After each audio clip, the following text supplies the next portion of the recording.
today we're going to paint the Chevron rug. It is bright and it's graphic, and we're going to start with this simple sisal.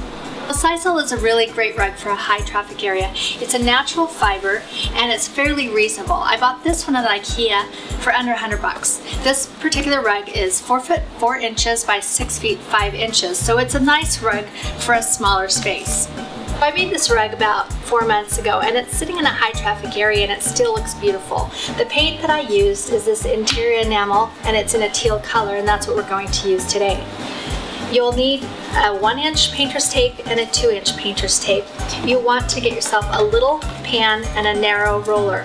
And I've chosen the roller pad to have a longer nap so that it will get deeper inside of this sisal texture. So this is the pattern that we're going to paint today. And what I've done is I've created this template that you can print out both sides of the chevron. And I've printed it into 5 pieces each, so 2 sets of 5. And I've taped these together so that it creates the full width of the chevron. And then I have these 2 pieces that are spacers. So I've lined the template up alongside the rug, and you can see I've put the points right on the binding. And I'm going to start with the 1-inch tape. I'm going to tear off a piece and we're going to just use the edge of the template as our edge. And you'll want to do that all the way down on both sides.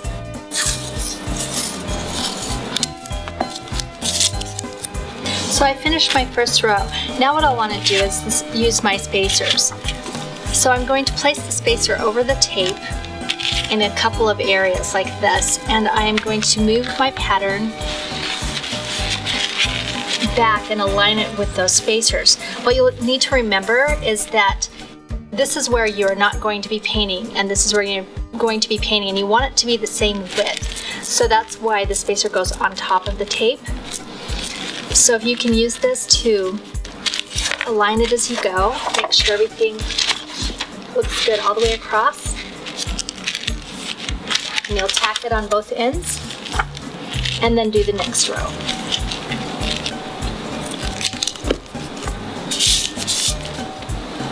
You'll figure out really fast that the sisal is hard on your fingers, so I like to step on the tape to help seal it down.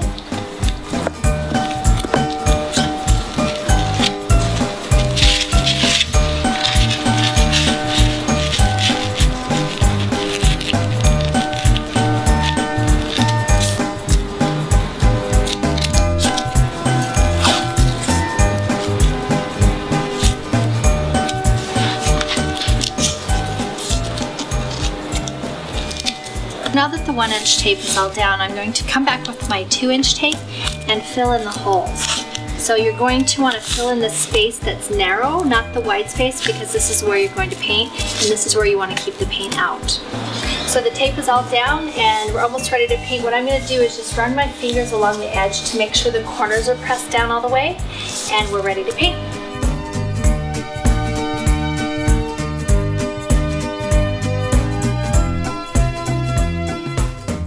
So one of my tips when you're rolling it on is start on top of the tape and roll towards the center of the stripe.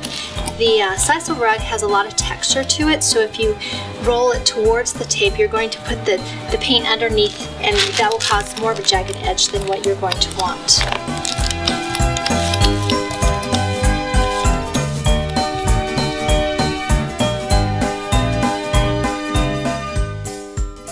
I'm finishing up the painting, and I'm going to let it set for about a half an hour, maybe an hour, and at that point we'll peel off the tape. So after I've let the paint set for about a half an hour, I like to take the tape off before the paint is completely dry, because I don't want the tape to stick to the rug and make it a little more difficult to peel off. So I'm just, from each end, I'm rolling the tape into itself towards the center. And once I finish this side, I'll go to the other side and roll it back.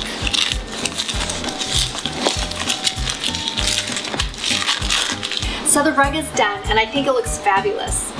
You'll want to let it set for about 12 hours. All this marbling will even out to one color, and once that's done, it's ready to use.